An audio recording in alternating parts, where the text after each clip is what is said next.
How's it going, my dudes? Welcome back to another video. Today's video is more for the free-to-play players out there. So if you're a free-to-play player, this video is for you. Like the title suggests, this video is going to teach you what banners you should pull for, what banners you should look out for, and what you should use your beats if you're a free-to-play player, because you should understand that beats are very hard to come by for now. With future content updates, beats will be a lot easier to obtain, but for now, due to the limitations of beats, you should probably want to save up your beats as much as possible. I know summoning is very enticing, and whenever a new banner drops, because of the hype, a lot of players want to just drop their beats and hopefully get the banner unit. But this should not be the mentality that a free-to-play player has, because if you do not have an unlimited source of beats, then you should only use it on what gives you the most bang for buck.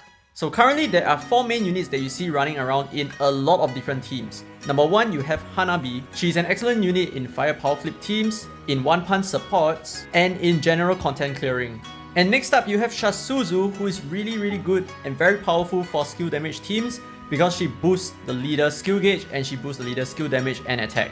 So it is very common to see her used in a plethora of teams in almost all kinds of content. And thirdly, there is Shirano. Shirano is an amazing unit used in many different one-punch comps, and she's generally one of the most highly rated 3-star units in the game. And the 4th unit that you see being used a lot is going to be Murakumo. Murakumo is an excellent unit in not only just one-punch teams, but win teams in general, and even off-element skill damage teams. He is also excellent in light fever comps, so his range of utility makes him a very good unit to have. The thing is, what do these 4 units have in common, right? So the main thing that they do have in common that makes them so useful is that they each have some form of skill gauge boosting. So for example, Hanabi gives all fire type allies 100% skill gauge at the start. Shasuzu boosts the leader by 30% skill gauge, which makes your leader take a lot more turns and therefore cast a lot more skills. Shirano boosts everyone in the team with 30% skill gauge at the start, and Murakumo grants all wind type allies 50% skill gauge.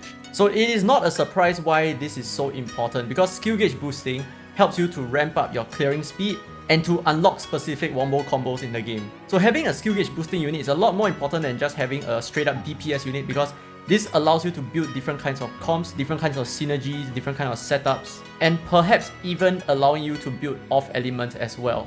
So this makes them highly useful in many different comps. So for today's video, I'm going to talk a little bit about the banners that are going to come in the future, and if you're a free-to-play player, these are going to be the banners that I'm going to watch out for, because these are going to give you the biggest bang for buck. And from the intro of today's video, you're going to understand that we are looking specifically at skill gauge units, but there will be a couple of special mentions at the end. So I will look into the future 4 months worth of banners and give you an idea of what kind of units that you should save up for. So first on the list, thankfully, this is a 4-star unit, Kohane. She drops on the 7th of January 2022, and this is her kit. Leader buff, girl aim for the city, win character skill damage plus 100%, while combo count is at or above 20, win character's attack plus 55%. And this is her skill, Tengu Kagura, raising an Uchiwa, direct wind bullets towards the front and deal wind damage 16 times to enemies hit and their surroundings, with a very low skill cost of 380. So this is pretty much just DPS. However, let's take a look at her abilities over here. So when own skill activates, excluding self, win character's skill gauge plus 10% for up to 5 times. Ability number 2, if self is a win character, when battle begins, own skill gauge plus 100%, so she moves immediately at the start. And every 10 combo, win character's attack plus 1% up to 40%. And this is very important over here. Ability number 3, as a main, when battle begins, excluding self, win character's skill gauge plus 50%. So this works very well in tangent with Murakumo as a leader, because Murakumo, being the leader, grants all win type allies 50% skill gauge. So coupled with Kohane over here, all win type allies will have 100% skill gauge from the beginning. And of course, every 100 combo, win character's skill damage plus 20% caps out at 80%. Next up on the list, 11 days after Kohane, there is going to be Lakisha dropping on the 18th of January. She is a 5-star character, so you may want to save a lot of beats just to try to obtain her. Leader buff, Blessings Water Brush. When a water character's skill activates, water character's attack plus 17.5% caps out at 210%. And this is a skill, Ain Alama. Using the water from her brush, douse the party in water and grant party members attack buff plus 100% for 20 seconds and a fire resistance buff of 30% for 20 seconds. It has a pretty high skill cost of 530, and here are her abilities. Ability number 1, when a water character's skill activates, that character gains an attack buff, 30% attack for 10 seconds.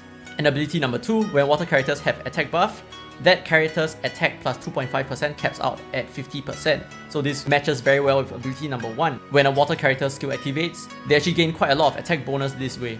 And ability number 3, this is the key here. As a main, when battle begins, water character's skill gauge plus 100%. This is huge for water teams. So when the battle begins, all water allies get 100% skill gauge, so they all drop their skills, and when they drop their skills, they gain attack buffs for 10 seconds, and when they gain attack buffs, they get a further attack boost from ability number 2. And not only that, with her skill itself, everyone's going to gain another 100% attack buff. So like I said, it is characters like this that truly push your team to the next level. And the third unit that I'm looking at is going to happen on the 9th of March, which is the half anniversary event HNeph team. She is a light 5-star unit, so you definitely have to save a lot of beats for this.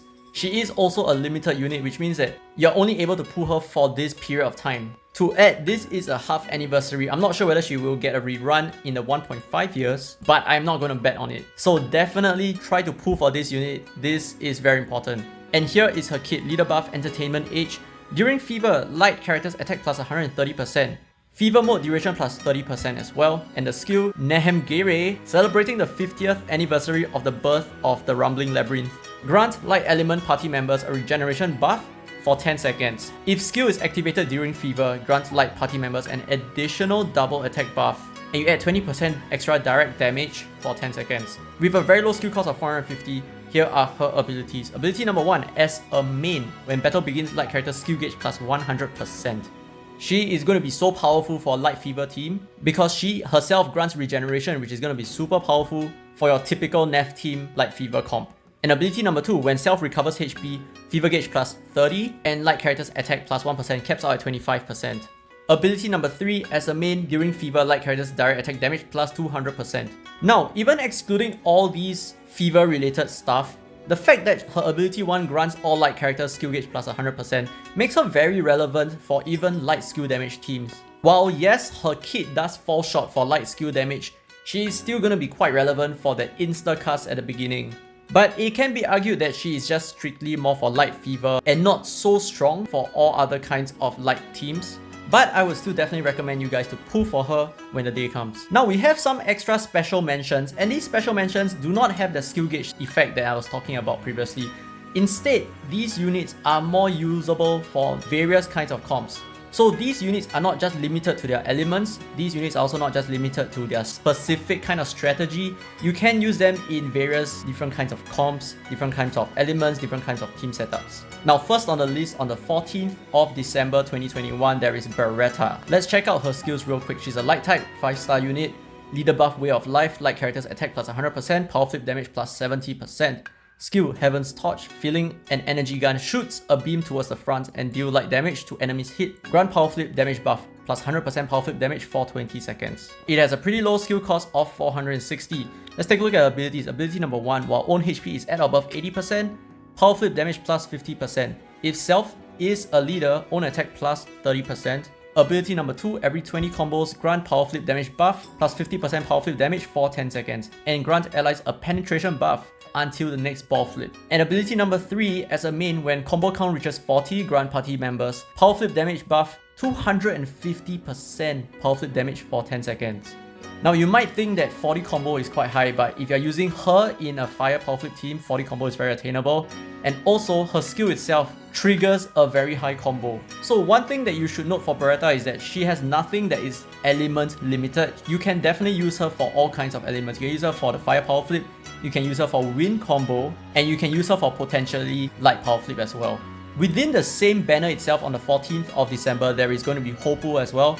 He is a light 4-star character with the leader buff, Keen Scent for money, light characters attack plus 60%, and power flip damage plus 80%, kind of similar to Beretta. And here is his kit. His skill, Maximize Blaster, facing the nearest enemy, release energy bullets from his entire body and deal light damage, and inflicts light resistance down debuff to enemies hit.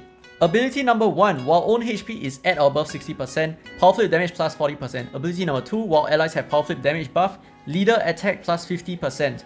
And ability number 3, as a main, when you have 30 combo, grant party members power flip damage buff plus 100% for 15 seconds. So he's kind of like a mini Beretta. But just like Beretta, he is not element restricted. You can definitely use him for all kinds of power flip teams. But of course, being used as a light power flip is where he shines the most because he does provide a light resistance down debuff, minus 25% light resistance for 20 seconds. So this is the end of my list, and if you notice, I did not include Rolf in this list. And the reason here is very simple. If you have a Viron, I think Viron is going to be good enough. While Rolf is going to be superior to Viron in a fire power flip team, there is a lot of overlap between these two characters.